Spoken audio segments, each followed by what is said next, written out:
اور کس طرح کام کرنا ہے سپریم کورٹ آف پاکستان نے، یہ بڑا واضح ہے۔ دوسرا میری آپ سے آج ایز یو آل نو کہ جب in maiden speech chief minister Punjab نے بڑی ایک امپریسو ایک بڑی اچھی تقریر کی تھی، جب انہوں نے ان کی سویئرنگ ان سیریمنی تھی، جب انہوں نے اوتھ لیا ایز چیف منسٹر، تو اس میں انہوں نے ایک اپنا روڈ میپ دیا جس میں ان کا ایک ڈیولپمنٹ کا روڈ میپ تھا، پاورٹی ایلیویشن کا ایک روڈ میپ تھا، کس طرح سے صوبے کو چلانا ہے اس کے لیے انہوں نے اپنے اہداف مقرر کیے، پارلیمان کے ساتھ ایگزیکٹو کا کیا رشتہ ہوگا اس کے متعلق بھی انہوں نے اپنی بات کی، ان کی خواتین کو امپاور کرنے کی بات کی، انہوں نے افیکٹو ڈیموکریٹک انسٹیٹیوشنز کی بات کی، انہوں نے اس اسپیچ میں ایک روڈ میپ دیا جس کو بعد ازاں لیڈر آف دی اپوزیشن نے بھی ایک بڑے اچھے پیرائے میں ان ساری باتوں میں سے چند باتیں، باقی تو ان کے بڑے اختلافات تھے، تو اس پر یہ جو bringing the provincial assembly Punjab's rules of procedure at par with national assembly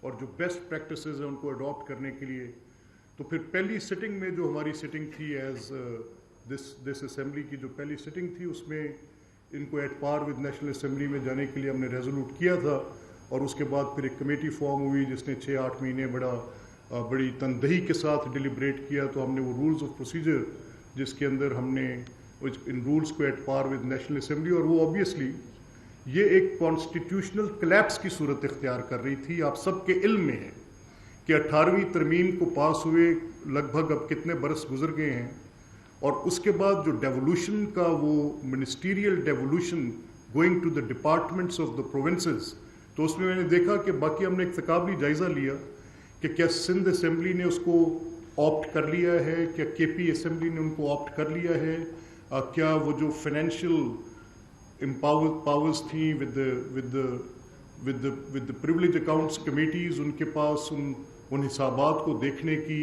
اور اس کے ساتھ کیا صورت تھی باقی اسٹینڈنگ کمیٹیز کی، اور پھر کیا تھی پبلک پٹیشنز کے ریگارڈ میں، اور پھر کیا تھی ڈفرینٹ وہ جو 18ویں ترمیم کے بعد قومی اسمبلی سے وہ جو اختیارات پارلیمنٹ کے پاس پارلیمنٹری اوور سائٹ کے تھے، جب وہ منسٹریز ڈیوالو ہو کے ڈپارٹمنٹس کے پاس آ گئی، تو کیا پروونشل اسمبلیز نے وہ رول ایزیوم کیا جو نیشنل اسمبلی کے پاس پرائر ٹو 18th امینڈمنٹ تھا؟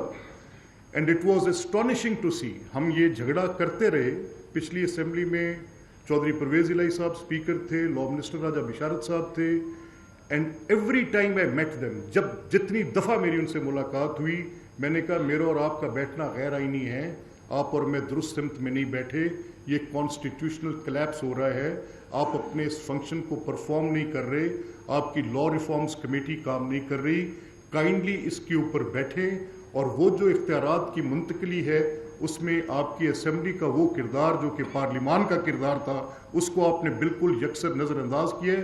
نتیجہ کیا نکلا؟ پچھلی اسمبلی میں ہم نے دیکھا کہ 3 اسپیشل کمیٹیز کے ساتھ پوری اسٹینڈنگ کمیٹیز کا فنکشن پرفارم کرایا گیا، تو اس طرح سے وہ اسپیس آف پارلیمنٹ، خود میں زیادہ سپریم کورٹ کو اس میں قصوروار نہیں تصور کرتا کہ انہوں نے کوئی اس پہ انکروچمنٹ کی، انہوں نے constitutional, I use the word playing میری دنست میں، and I can explain it to any level کہ وہ کس طریقے سے انہوں نے اس کانسٹیٹیوشن میں یہ بیسک سٹرکچر کی بات کو ڈالتے ہوئے اس کو ایک بالکل ہی اپنے پاس اختیار، لیکن اس میں ہم جیسے بیٹھے لوگ جو کہ یہاں پر منتخب ہو کر آتے ہیں اور اس کے بعد اپنی آئینی ذمہ داری کو ادا نہیں کرتے، اس کے بعد پھر کئی مسئلتوں کا شکار ہوتے ہیں، اس کے بعد پھر وہ ذمہ داری جو ادا کرنی ہے اس سے ادا کرنے سے بھاگنے کے ہم کئی رستے ڈھونڈتے ہیں، اور یہ کوئی ایک نہیں بھاگا، بھاگنے میں سب نے برابر کا حصہ ڈالا، تو پھر یہ ہونا لازمی تھا کہ وہ جو سپیس آپ خود چھوڑیں گے، وہ جو اختیار کبھی پبلک اکاؤنٹس کمیٹی کا کانسٹیٹیوشن انفسیج کیا ہے، اس کو کوئی نہ کوئی نیب شیب آ کے لے لے گا اس اختیار کو، اور وہ پھر نیب آ کے کہے گا کہ chief minister is nobody, prime minister is nobody, آپ نے اتنے کروڑ کا منصوبہ دینا ہے۔ آئین تو یہ کہتا تھا کہ اگر کوئی بھی اپروپریشنز ہونی ہے، کوئی بجٹ ایلوکیشن ہونی ہے، اس کو منظوری اسمبلی دے گی، کنسیو گورنمنٹ کرے گی، ایگزیکٹو کا اختیار ہوگا، ایگزیکٹو لے کر آپ کے پاس اس کو اسمبلی میں آ جائے گی، اور پارلیمان کے اندر بیٹھے، چاہے وہ نیشنل اسمبلی ہے یا پروونشل اسمبلیز ہیں، اس کے اندر بیٹھے لوگ وہ ووٹ اپون کر کے، یعنی عوام پاکستان ووٹ اپون کر کے وہ آپ کو ایک رقم مختص کریں گے کہ یہ کرنا ہے. لیکن میں نے اس سے زیادہ زیادتی پر مبنی ڈاکومنٹ نہیں دیکھا جب میرے سامنے نیب کا ایک ڈاکومنٹ آیا in shape of an act. وہ جو آرڈیننس کی صورت میں تھا، جس نے کہا کہ اگر آپ اتنے کروڑ سے زیادہ کا منصوبہ کریں گے تو نیب آپ کو منظوری دے گی. نو یو ٹیل می، آپ حساب بتائیں مجھے، تو کون ذمہ دار ہے اس کا؟ Are these member sitting in the assemblies blind? کیا کتاب نہیں پڑھ سکتے؟ کیا تکلیف کرنا کبھی گوارا کریں گے؟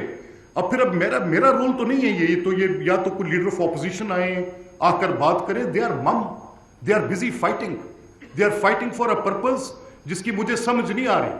اگر خود میں نے ایک کام کیا ہو، میں خود ایک پیداوار ہوں کہ میں کسی جھگڑے کے نتیجے میں میری برتھ ہوئی ہو کسی جھگڑے کے نتیجے میں، تو میں کسی اور کی برتھ جھگڑے کے نتیجے کو اپنے ساتھ ایکویٹ کرنے سے آگے کیا بات کرنا.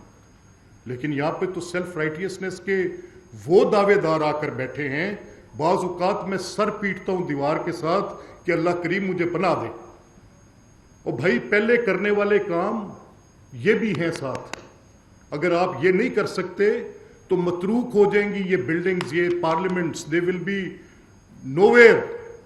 نیدر آپ کے پاس اختیار رہ جائے گا کہ آپ آئین کے اندر کسی ایک لفظ کو لکھ سکے، نہ قانون بنانے کا آپ کا اختیار کوئی تسلیم کرے گا، ہاتھ رکھے گا. دنیا کی پارلیمنٹس میں، اور جو میرے کانسٹیٹیوشن نے انویسیج کیا تھا، اس نے ایک طریقہ کار دیا تھا کہ پارلیمنٹ کا کیا رول ہوگا، پارلیمنٹری اوور سائٹ کیا ہوگی. یہ سول ملٹری ریلیشن شپ کا جھگڑا ہے نا کہ کون زیادہ ٹرف آکوپائی کرے گا. میں دیکھتا ہوں bring it through the committees, bring it through the parliament. Executive لڑے گی کسی طاقتور ادارے کے ساتھ، نہیں لڑ سکے گی، نہیں بات کر سکے گی، ٹرف آکوپائی نہیں کر سکے گی.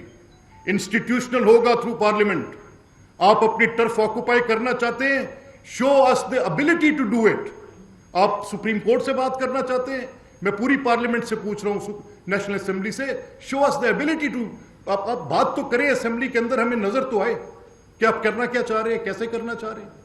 آپ کی آنکھوں کے سامنے ججمنٹس آ گئی ہیں اور آپ اس کے اوپر کوئی بات نہیں کر پاتے جو آپ کے پورے کانسٹیٹیوشن کو بیسک سٹرکچر کی گار میں لے کے گھر بیٹھ کے جائے.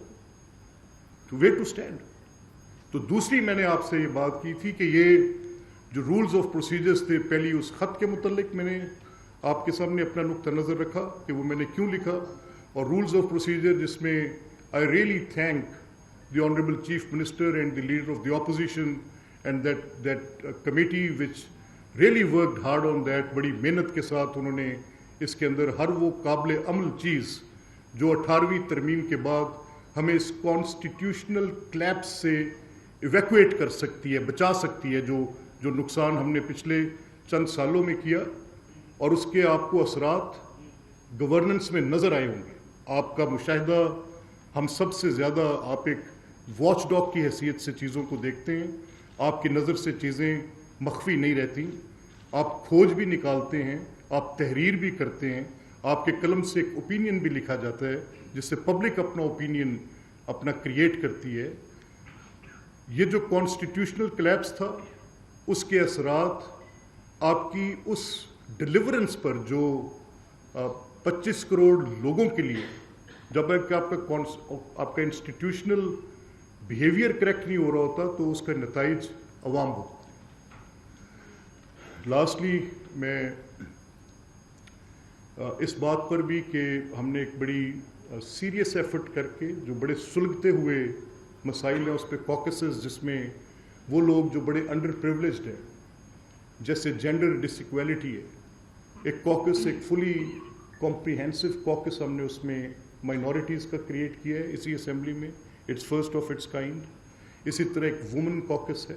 لوکل گورنمنٹ ایک بڑا امپورٹنٹ سبجیکٹ ہے کہ جو deliverance at the doorstep ملے گی، جو ویژن ہر لیڈرشپ کا ہی رہا ہے. ناٹ سیئنگ کہ کون سی کس وقت کی کیسی بات، لیکن سب کا یہ خیال رہا ہے کہ اس کے اوپر کام ہونا چاہیے اور یہ ایک ریزالو رہے. اسی طرح جو ہم نے یہ جو تھوڑے سے وہ طبقات جن کو ایک سپورٹ، جن کی آواز سنی جانی ضروری ہے. آپ نے دیکھا ہوگا کہ ہم نے پریویسلی ایک مائنورٹیز ڈے پہ ایک سیشن ہولڈ کیا جو کہ چیف منسٹر کا ویژن تھا کہ اس میں انہوں نے کہا کہ اس میں لیڈ لیں، and assembly is the best place کہ جہاں پر آپ بات کریں گے. تو اس طرح سے ہم کوشش کر رہے ہیں کہ اس عوام کے ساتھ connectivity, openness to the people, public petitions کا ہم نے ایک جو as we have brought it at par with the national assembly and senate, اور پبلک پٹیشنز کا ایک میکنزم جس میں لوگوں کی ایک اپنائیت آپ کے اس ایوان کے ساتھ جو تاریخی طور پر تھی وہ رہنی چاہیے، جو کچھ سیکورٹی کنسرنز کی وجہ سے کسی طرح سے منیمائز ہوئی، بیریکیڈز لگ گئے. اب یہ میں اسمبلی کے اندر آیا، میں نے یہ یونیفارم جو دیکھی مجھے لگا میں کوئی کسی بلیک کیٹ کے کسی ڈرگے میں آ گیا ہوں. تو آئی آسکڈ دیم، میں کہا یار یہ وردی تو خدا کا خوف ہے، یہ کوئی عوام کی اسمبلی ہے جس پہ یہ کمانڈو ٹائپ اس طرح کی وردیاں پہن کے لگے، اس کو کوئی سیریمونیل، کوئی سویلائزڈ کسی سیویز کے مینر میں لے کر آئے. یہ اسمبلی ہے، کوئی پولیس کا کام تو نہیں کرتی ہے. سو یہ موٹی بات ون بائی ون کر کے لے وی اسٹارٹ فرام دس. جی خیر سر، لیٹس ٹیک دا مائک جس کے ہاتھ میں مائک.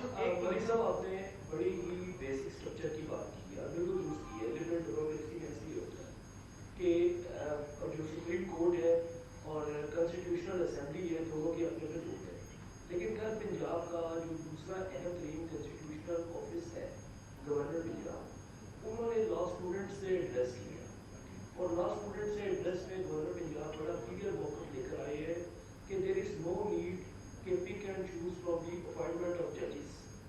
ان کا بڑا واضح موقف ہے کہ نمبر 3 سے اٹھا کے پیدل بنا کے پی ایم کو دیا جائے، پی ایم اس میں سے لوگ اٹھا کے چیف جسٹس بنائے. بلکہ انہوں نے وہ پولیٹیکل ایگزامپل بھی کوٹ کیے کہ جب پک اینڈ چوز ہوا ہے نتیجہ پولیٹیکل لوگوں کو پوری اس کو بھولنا بھی پڑا. اب آپ کی بات بالکل درست ہے، ڈیموکریٹک لبرل ڈیموکریسی کے حوالے سے آپ کے الائی ہیں، اور وہ لا اسٹوڈنٹس کو یہ بتا رہے ہیں کہ یہ جو سجاد علی شاہ کیس تھا ایک پروسیجر کے تحت بالکل درست تھا. یہ دیکھیے، میں یہ گورنر صاحب کی اپنی رائے ہو سکتی ہے، میں کسی صورت بھی اس چیز کو پری سپوز کر کے کہ کوئی بھی پولیٹیشین جو ہے وہ غلط کرے گا، میں اس منطق کو بالکل رد کرتا ہوں. گورنر صاحب کی یہ بات میری نظر میں ان کی رائے، کیونکہ وہ ہمارے الائے ہیں، میرے بڑے قریبی دوست بھی ہیں، لیکن میں اس کی ریشنل کے ساتھ ان سے متفق نہیں ہوں. میرا خیال ہے کہ سب سے بہتر صلاحیت فیصلہ کرنے کی سیاسی لوگوں میں ہوتی ہے، اور جب سیاستدان اپنے ڈیسیجنز کرتے ہیں، ٹھیک ہے، اگر پاسٹ کے آپ ایویڈنسز کوٹ کرتے ہیں تو پھر جو آپ اس کو رکھیں گے ایک جکسٹا پوزیشن میں اور اس کا ایک تقابلی جائزہ لیں گے، تو ذرا مجھے تکلیف کریں گے آپ بھی بتانے میں تھوڑی خیر صاحب کہ وہ جو یہ میں گورنر صاحب کی رائے پہ کہہ رہا ہوں، میرے وہ بڑے محترم ہیں میرے، نہیں میں یہ جو کہہ رہا ہوں تو میں نہیں، لبرل ڈیموکریسی نہیں، دس از اے کانسٹیٹیوشنل ڈیموکریسی. یہ بنیادی پہلا سوال اس آئین کے مطابق ہے جو بنیادی ڈھانچے کی ججمنٹ میں the fraud which has been committed to the constitution to this extent، اس پارٹ تک میرا یہ کہنا ہے. دیکھیں، میں کسی صورت بھی اس منطق کو تسلیم کرنے سے میں بالکل اس پر آمادہ نہیں ہوں کہ سیاستدان غلط فیصلے کرتے ہیں، نہیں، ناٹ ایٹ آل سر. ہاں، آپ ایک جائزہ لے سکتے ہیں کہ کن کیے گئے فیصلوں کے نتائج کیا ہوئے. تو آپ ذرا مجھے بتائیں کہ یہ اس فیصلہ آنے کے بعد سے جب سے یہ سینیورٹی، اپوائنٹمنٹ، ریموول کا پروسیجر بنا، what good judiciary has done. پچھلی سے آج کیا فرق ہے؟ کیا عمر عطا بندیال صاحب کی کورٹ میں 5 اور 7 ججز کی تقسیم آپ بھول گئے؟ کیا ثاقب نثار صاحب کی عدالت آپ کو بھول گئی ہے؟ کیا جمالی صاحب کی کورٹ کے اندر کی گئی ورسٹ پولیٹیکل ایکٹس میں سے آپ صرف نظر کر رہے ہیں؟ تو یہ پروڈکٹس ہیں اس فیصلے کے بعد کی بنی سپریم کورٹس کے. میں نے آپ کو صرف 3 ریسنٹ ایگزامپلز دیے ہیں، ریسٹ از ہسٹری. مقصد یہ کہیے گا کہ آپ نے بنیادی ڈھانچے کی بات کی، اور پارلیمان کو پچھلے کئی ماہ سے ہم دیکھ رہے ہیں کہ آپ یہ کہہ رہے ہیں کہ وہ اٹھیں اور اس کے اوپر بات کریں کہ بیسک اسٹرکچر جو ہے اس کو ٹھیک کرنا ہے. تو پھر آخر کیا وجہ ہے کہ جب آپ ایک امینڈمنٹ لے کے آتے ہیں تو پولیٹیکل پارٹی جن کو آپ ارج کر رہے ہیں کہ وہ اس بیسک اسٹرکچر کو ٹھیک کرنے کے لیے پارلیمان کو عزت بخشیں اور اس اسٹرکچر کو ٹھیک کریں، وہ کیوں نہیں ایک آئین ترمیم کے اوپر مل کر بیٹھ رہے؟ کیا یہ لے اور دو والی پالیسی ہے کہ آپ مجھے کچھ دیں ہم آپ کو دیں گے. اس وجہ سے یہ پیسہ چکر ٹھیک نہیں ہو رہا. کیوں اتنی اسٹرگل کے بعد پوری قوم جو تھی وہ 2 دن جان کے اندر مبتلا رہی, یعنی ترمیم آ رہی ہے, کوئی ادھر بھاگ رہا ہے, ادھر جا رہا ہے, کیوں نہیں آپ کر پائے؟ جی دیکھیے, میرا اس میں بڑا واضح اور 2 ٹوک موقف ہے جو میں نے بہت سارے دوستوں کے ساتھ اس بات کا اظہار کیا ہے. آئینی ترمیم ہمیشہ سے ایک بڑی بحث کو کھولنے کے بعد ہوتی ہے. آئینی ترمیم, اب not to talk of what dictators did, اس کو چھوڑتے ہوئے ہم آگے بات کرتے ہیں, LFO وغیرہ کو چھوڑتے ہوئے بات کرتے ہیں, 58(2)B والی کو چھوڑتے ہوئے بات کرتے ہیں, تو پھر ہمارے سامنے 18ویں ترمیم کی ایک ایگزامپل آتی ہے, یا جب ایکچولی کانسٹیٹیوشن فریم ہو رہا تھا تو اس کی ایگزامپل سامنے آتی ہے. اس کا حجم بے شک چھوٹا تھا, لیکن کیونکہ اس کی اثرات ہونے تھے تو اس لیے اس پر اس کو ان 2 مثالوں کے ساتھ منسلک کرنا بڑی آسانی کے ساتھ جائزہ لینے کے لیے کیا جا سکتا. 18ویں ترمیم کے موقع پر ایک آپ نے کنسنسس فورج کرنے کے لیے ایک بڑی ایکسٹینسو ایکسرسائز کی, جس عمل کا آغاز ہوا. اب یہ ترمیم جس دن آنی تھی اس سے پہلے پولیٹیکل پارٹیز, روایتی طور پر بھی ایسے ہوتا رہا کہ سیاسی قائدین ایک دوسرے کے ساتھ بیٹھ کے ان ڈرافٹس پہ بات کرتے رہے. اچھا, اب میرا سوال ہے, میں آپ کو, مولانا فضل الرحمان اس کے اندر ایک فریق ہیں اور ان کے ووٹ میٹر کرتے ہیں because he has the ڈیسائسو votes. میرا یہ سوال ہے کہ ان کا جو ملتان میں انہوں نے ایک پریس ٹاک کی, اور میں ایک پاکستان کے شہری کے طور پہ اور ایک اسمبلی کے اسپیکر کے طور پہ میں یہ سوال اٹھاتا ہوں کہ انہوں نے 2 چیزوں کا ذکر کیا. ایک, انہوں نے کہا کہ بنیادی حقوق کو, وہ آرٹیکل جو بنیادی حقوق کو تحفظ دیتے ہیں, ان کو سلب کیے جانے کا ڈر تھا, اور ڈر یہ تھا کہ ان کے ساتھ کہیں فوج کے دائرہ اختیار کو بہت طاقت نہ مل جائے. تو میرا یہ سوال ہے کہ کیا اس ملک میں مسنگ پرسنز کی نرو بریکنگ گرپنگ ڈیبیٹ 3 دہائیوں سے اس ملک کے لوگوں کے حواس پر مسلط نہیں ہے؟ کیا وہ لوگ جن کے بچے مس کر جاتے ہیں اور کوئی لیگل فریم ورک نہیں ہوتا, اور ان کے ذمے کچھ چیزیں بھی ہوتی ہیں, کچھ غلط بھی ہو جاتا ہوگا, کوئی ہائی ہینڈڈنیس بھی ہو جاتی ہوگی, لیکن اس ساری بات میں سے, کیونکہ جب آپ ٹیررزم جیسے مینس کے ساتھ لڑ رہے ہوتے ہیں, جب سیکیورٹی آف اسٹیٹ آپ کی پیراماؤنٹ کنسیڈریشن ہوتی ہے, تو آپ نے بنیادی حقوق کو بھی ساتھ تحفظ دینا ہوتا ہے. دونوں چیزیں اکٹھی لے کر چلنی ہوتی. میں اس چیز کا ایڈوکیٹ نہیں ہوں کہ اس آئینی ترمیم کے اندر یہ بات ہو, لیکن میرا سوال مولانا کی اس بحث کے بعد میرا ایک سوال ہے, ان سے سوال ہے, اور مجھے یہ امید ہے کہ وہ اس نقطہ نظر کے اوپر بھی اپنی رائے ضرور دیں گے. میں from the position of political party نہیں کر رہا, میں ایک آئین کو پڑھنے والے طالب علم کی حیثیت سے یہ سوال اٹھا رہا ہوں کہ جب آپ ایک ایسا لیگل فریم ورک آرڈر, کیا یہ ریالٹی نہیں ہے کہ اس ملک میں 1 لاکھ سے زیادہ افراد دہشت گردی کی بھینٹ چڑھ چکے ہیں؟ کیا یہ ریالٹی نہیں ہے کہ آپ کے علاقوں کے اندر شورش ہوئی, اس کو واگزار کرانے کے لیے آپ کو آپریشنز, کبھی رد الفساد, کبھی ضرب عزم, نیم اٹ اینی ون, آپ کو سوات سے لے کے جنوبی وزیرستان, مجھے ایک الاؤ می ٹو سے اٹ سر, آپ کو یہ سارے کام کیا نہیں کرنے پڑے؟ اب جب یہ کرنے پڑے, اس میں آپ کی ایجنسیز کا ایک رول رہا ٹو سویپ دا ایریاز, اس کو کلیئر کرنے کے لیے لوگوں کو اٹھانے بٹھانے کی بات رہی.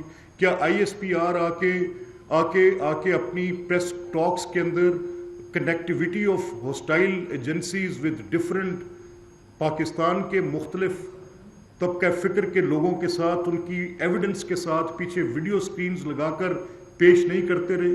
کیا طالبان کی شورش کم تھی؟ کیا ہمارے وہ اضلاع جن کے اندر یہ شورش آئی اس میں سویلینز, ملٹری, ان سب کے بڑے لاسز نہیں ہوئے؟ کیا اربوں روپے کا نقصان, اربوں ڈالرز کا ہماری اکانومی نے سسٹین نہیں کیا؟ کیا پاکستان نے دنیا کی سب سے طویل دہشت گردی کے خلاف جنگ نہیں لڑی؟ کیا we don't have the battle hardened military today, جن کے ایک یونٹ کے اندر 50 لمبوز اڑے ہوئے فوجی جوان نہیں بیٹھے ہوئے؟ اور آپ کے پاس لیگل فریم ورک نہیں ہے, تو اس لیے مسنگ پرسنز کی ایک بحث ہے. میں ایک second sir, allow me to complete it, this is more important than the question we are asking. اب اگر یہ سوال ہے کہ بنیادی حقوق سلب ہوتے ہیں, کیا آپ لیگل فریم ورک دیں جس کے ساتھ مسنگ پرسنز نہیں جاتے؟ لوگوں کے خدشات ہیں, پولیٹیکل پارٹیز کے خدشات ہیں. ایٹ دا بیسٹ میں نے اس سے آرگومنٹ زیادہ نہیں سنا کہ یہ لا مس یوز ہو سکتا ہے. تو سر ہو ول کریکٹ اٹ؟ وہ لوگ جو اہل حل و عقد ہیں. آپ بیٹھیں گے, آپ بات کریں گے, مسودات رکھیں گے, آپ ان مسائل کا حل کریں گے. جس نے میرے ملک کو اپنے خونی پنجوں کے ساتھ جکڑا ہوا ہے, کنہوں نے کرنا ہے؟ آپ ہیں وہ اکابرین, آپ نے فیصلہ کرنا ہے. جہاں پر آپ کو تحفظات ہیں کہ یہ مس یوز ہو سکتا ہے, دنیا نے قوانین بنائے ہیں. امریکہ جو کہ اپنی سول لبرٹیز پہ دنیا کا چیمپئن تھا, freedom of expression, civil rights, جس نے دنیا کو ایک رستہ دیا, پوری دنیا کو چیمپئن کر کے دکھایا کہ کیا رائٹس ہوتے ہیں. جب ہوم لینڈ بارڈر سیکیورٹی کا لا پاس کرنے لگا, جب گوانتنامو بے, جب نیشنل سیکیورٹی کوسچن پہ آئی 9/11 کے بعد, the whole regime changed. Where do we stand, sir? ہم بات کیا کر رہے ہیں؟ فیصلہ آپ کا ہے. اچھا سر, یہ رہنمائی فرماتے ہیں اسپیکر صاحب, آپ اسپیکر پنجاب اسمبلی کے ہونے کے ساتھ ساتھ قومی سطح پر جو ہونے والے فیصلے ہیں ان پر بھی آپ کی خاصی راہ رہتی ہے. ہم نے ماضی قریب میں بھی دیکھا ہے, اور خاص طور پر اس آئینی ترمیم سے جڑا میرا سوال ہے. میرا سوال آپ سے یہ ہے کہ آپ اور حکومتی جو وزراء ہیں یا حکومتی الائز ہیں, وہ یہ کہتے ہیں کہ یہ وسیع تر عوامی مفاد میں اس ترمیم کو کرنے جا رہے ہیں. اگر یہ وسیع تر عوامی مفاد میں ہی یہ ترمیم وقت کی ضرورت ہے, تو اس پر کیوں نہیں ایک پولیٹیکل کنسنسس کریٹ کیا جاتا, اور اس میں اپوزیشن کو بھی ساتھ بٹھا لیا جائے, مسودہ بھی سامنے آ جائے تاکہ آگے بڑھا جائے, کیونکہ ہم رکے ہوئے. جی راؤ صاحب, جی الفت لے لیں, آپ بھی سوال لے لیں. سر یقیناً مقدس ادارہ ہے جس نے قوم کے مستقبل کے فیصلوں کا فیصلے کرنا ہے, لیکن ایک عام تاثر یہ پایا جاتا ہے کہ ان ڈیموکریٹک فورسز اس کو ڈیل کرتی ہے, اور ایسے وقت میں ترامیم لائی جاتی ہے کہ متنازع ہو جاتی ہے. اس تاثر کو کیسے ظاہر کریں گے تاکہ پارلیمان کا قد کاٹ ہے وہ اوپر آئے؟ جی آپ, میں ایک سیکنڈ, جی پلیز ایک سیکنڈ. نہیں, مجھے پتہ ہے آپ نے جو سوال کرنا ہوگا, مجھے ایک سیکنڈ ذرا دے دیں پلیز, یہ 2 سوال میں ایڈریس کر لوں. دیکھیے, اچھا پہلا جو راؤ صاحب آپ نے بات کی, میرا یہ ماننا ہے کہ اس پہ اعظم صاحب نے ایک بڑی کمپریہنسو, بڑی مدلل بات کی. انہوں نے کہا دیکھیں, مسودہ کب آتا ہے؟ جب مسودہ پہلے کیبنٹ کے پاس جاتا ہے. مسودہ کب آتا ہے؟ جب مسودہ پہلے کیبنٹ کے پاس جاتا ہے, کیبنٹ اس کو پاس کرتی ہے, تو پھر اس کو وہ پارلیمان کے اندر ایز اس کو لے کیا جاتا ہے, اور پھر اس پہ بحث کھلتی ہے اور یہ بات ہوتی ہے. تو میں ان کی اس بات کے ساتھ متفق ہوں, لیکن جو کنسنسس ایوالو کرانے کے لیے آپ نے بات کی ہے, یہ ضروری ہے کہ آپس میں شکوک و شبہات ختم ہونے چاہیے. اگر کوئی تحفظات ہیں وہ ایڈریس ہونے چاہیے, یہی میں نے آپ سے بات کی. ہمارے لوگ اپولوجسٹ ہیں, نیشنل سیکیورٹی پہ بات کرتے ہوئے اپولوجسٹ ہیں. وہ اس پروگریسو لبرل ڈیموکریٹک پرنسپل پر کھڑے ہو کے اپنی ایک بات کرنا چاہتے ہیں, but unless you give a legal frame work, آپ بات نہیں کریں گے. اس آئین کے مسودے میں تو جب میں نے دیکھا تو اس میں تو وہ تھا ہی نہیں. میں نے اعظم صاحب سے پوچھا کہ آپ لا منسٹر ہیں, آپ نے اس کو لے کر ہاؤس میں جانا تھا, تو اس میں یہ جو بات بہت زور و شور سے کی جا رہی ہے کہ کوئی ایسے تحفظات ہیں جس کے ساتھ اب بہت زیادہ اس کے اوپر انویژن ہو جائے گی, اور بنیادی حقوق کے جو چیپٹرز ہیں وہ سلب ہو جائیں گے. تو انہوں نے کہا کہ یہ ڈرافٹ سامنے ہے, اس میں دیکھ لیں اگر کوئی چیز ایسی, اگر کوئی ان کی بات چیت میں ایسی بات تھی, تو تب بھی میرے نزدیک, اب میں آپ کے پورے ہاؤس کے سامنے یہ بات رکھتا ہوں کہ اگر پولیٹیکل پارٹیز کے تحفظات ہیں, لیٹ سے ایم کیو ایم اس پہ شاکی رہی ماضی میں, اے این پی اس پہ بات کرتی رہی ماضی میں, مولانا فضل الرحمان اس پہ بات کر رہے ہیں آج, اس پہ اور پولیٹیکل پارٹیز کے تحفظات ہو سکتے ہیں, وہ اپنی بات کر سکتے ہیں, کہیں مس یوز نہ ہو جائے, کہیں مس ابیوز آف پاور اور اتھارٹی نہ ہو جائے, کہیں اس کے ساتھ ایک بیلنس بالکل ڈسٹرب نہ ہو جائے.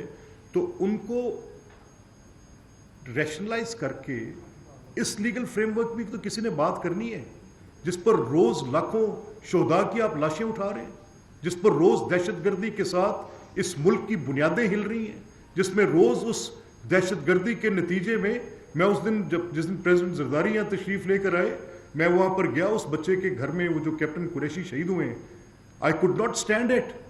میں تو ان کی والدہ, میری آپ کی زندگی میں وہ کرب میں نے نہیں دیکھا. وہ اس بوڑھے باپ سے, اس کے ہلتے ہوئے, اس کے کپاتے ہونٹ, آنکھوں سے گرتے آنسو, اس بیوہ کی گود میں وہ معصوم بچی, ایک لمحہ کافی ہے, ایک لمحہ. یہ ساری سیاست اس تحفظ کے ساتھ ہے, یہ ساری جمہوریت اس تحفظ کے ساتھ ہے.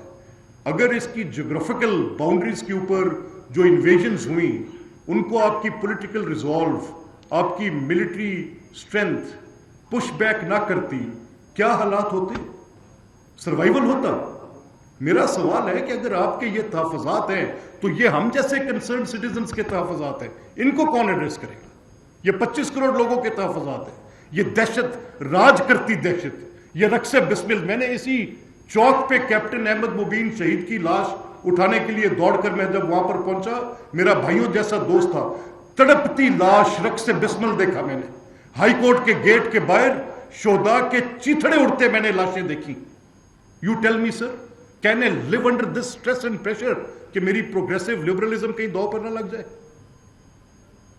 I need an answer. اچھا ملک صاحب یہ بتا دیں, ملک صاحب آپ نے ابھی حکومت کا قیام بندیال ثاقب نثار پر بات کی, اور قاضی فائز عیسیٰ کے اوپر آپ نے بات نہیں کی جب بلے کے نشان سے پاکستان تحریک انصاف سے چھینا گیا. اس کے بعد 8 ججز نے ان کی حق میں فیصلہ دیا. مخصوص چیز کو کیا حوالے سے دیکھیں نا, بڑی واضح. ملک صاحب ایک سیکنڈ, یہ آپ کو میں ایک آپ کے حافظے میں ہوگا, میں آپ کو یاد کرا دیتا ہوں, جب آپ بات کریں گے تو آپ کے سامنے آ جائے گا. افتخار محمد چودھری صاحب چیف جسٹس پاکستان تھے, اور Fakhruddin G Ebrahim chief election commissioner تھے, اور اس وقت صدیقی صاحب والا جس میں P M L N Siddiqui صاحب کو بطور پریزیڈنٹ پرپوز کیا تھا, وہ الیکشن تھا سعید الزما صدیقی صاحب والا. تو اس الیکشن کی ایک پٹیشن سپریم کورٹ میں چلی گئی, اور سپریم کورٹ میں جا کر انہوں نے کہا کہ آپ الیکشن کا اسکیجول اناؤنس کریں, الیکشن کمیشن تاخیر کر رہے اسکیجول دینے میں. And election commission refuse to even take that order of the supreme court کہ میرے پاس اس کی کاپی بھی نہیں آ سکتی. اس نے کہا آپ اپنا کام کریں, مجھے اپنا کام کرنے دیں. اب اگر ایک پولیٹیکل پارٹی وہاں پر رجسٹرڈ نہیں ہے اور اس نے اس کو سمبل الاٹ نہیں کیا, اور اس کے پیچھے ایک بدنیتی کی بڑی لمبی 3.5 سال کی تفصیل شامل ہے کہ کہیں فورن فنڈنگ کے کیس پر فیصلہ آ نہ جائے, اس کے لیے پارٹی کا سٹرکچر نہ دینا ان کا مطمع نظر ہو, تو ال ول کے ساتھ کریٹڈ چیزوں کے ال کانسیکوینشل ریزلٹس ہوتے ہیں. میں کیا کروں؟ کس نے کہا تھا نہ دیں صاحب؟ اور میرا اعظم تارڑ سے گلہ ہے. میں نے اعظم تارڑ صاحب کو جب یہ پی ڈی ایم گورنمنٹ کے منسٹر لا تھے, میں کہا جرم کر رہے ہیں جس کا جواب آپ کو دینا پڑے گا. I am saying that on TV. میں نے کہا ان کے اوپر کانسٹیٹیوشنل بریچز کے کیسز کریں, یہ نہیں تو نیچے پھر اس نے انڈے دیے, اس جرم نے بچے جنے. یہ صوبائی اسمبلی پنجاب نے چودھری پرویز الہی صاحب کو 17 مرتبہ کانسٹیٹیوشن بریچ کرتے دیکھا. نو کانفیڈنس نہیں لگاتا, no confidence vote of confidence نہیں کراتا, الیکشن آف حمزہ نہیں کراتا. پھر اسی سپریم کورٹ نے جا کر کہا کہ ووٹ ڈالے تو جائیں گے, گنے نہیں. وہ کوئی تماشا عظیم تھا یار. اب یہ بات کرتے ہیں کہ جی یہ تو جو اس ججمنٹ کی ریشنل ہے جس میں وہ سمبل نہیں دے رہے, وہ اس لیے نہیں دے رہے کہ پولیٹیکل پارٹی ایگزسٹ نہیں کر رہی, ان کے اپنے لوگ مانگ نہیں رہے جا کے. ہم سوال اٹھاتے ہیں کہ جی نشان, وہ judgement legally correct with the right ratio decidendi with all good laws and practical reasons, درست فیصلہ تھا, کیونکہ اس کے پیچھے بدنیتی پر استوار کی گئی عمارت تھی کہ 3.5 سال تک کئی فورن فنڈنگ کیس کا اسی گارب میں چھپتے رہے کہ سٹرکچر ہی نہیں ہے, کس کے خلاف کرے. اب میں کیا جواب دے سکتا ہوں؟ Can I give an answer to that? سوال یہی تھا. آپ یہ کہہ رہے ہیں کہ میں قاضی فائز عیسیٰ کو اس فیصلے کی, تو آپ کو اس کی ریشنلی تو ملک صاحب بتا رہا ہوں. میرے پاس تو اس کے علاوہ اور کوئی بات کہنے کو ہے بھی نہیں. اچھا ملک صاحب, جی پلیز. ملک صاحب آپ نے کیا ہے کہ آپ پارلیمان کی بالادستی کی بات کرتے ہیں, لیکن ایک کنفیوژن پیدا ہوئی وہ اس مسودے کو لے کر آئی کہ یہ جو مسودہ ہے یہ برین چائلڈ آپ کس کا ہے. تو آپ نے خود ہی وہ تھوڑی سی بلی جو میں سمجھا وہ تھیلے سے نکالی ہے کہ آپ کو چند سال پہلے سے لگے ہوئے ہیں کہ یار اپنے لوگ کو پہچانو, تو یہ جو ایکسٹرا جوڈیشل ایکٹیویزم ہے, تو یہ کنفیوژن آپ کو کیا لگتا ہے؟ نہیں دیکھیں, میں جو میں آپ کے سوال سے سمجھ سکتا ہوں وہ میں دیکھیں, اس پورے آئینی مسودے میں کوئی ایک چیز جس کو میں ایڈوکیٹ کر رہا ہوں, جس کا میں تقاضا کر رہا ہوں, مانگ رہا ہوں, تمام سیاسی اکابرین سے شامل نہیں ہے. اس میں نہ اس لیگل فریم ورک کی بات ہے, کوئی نہیں کر رہا, نہ میری پولیٹیکل پارٹی جس کی بنیاد پر میں نامینیٹ ہو کے ایک نان پارٹیجن پوزیشن پر ایز اے اسپیکر بیٹھا ہوں, میں نہ وہ بات کر رہی ہے یہ, نہ اس پہ وہ بات کر رہے ہیں جنہوں نے 9 مئی کے اوپر باقاعدہ سیکورٹی بریچ کی ہے, نہ اس پہ مولانا فضل الرحمان جن کی ساری جماعت اس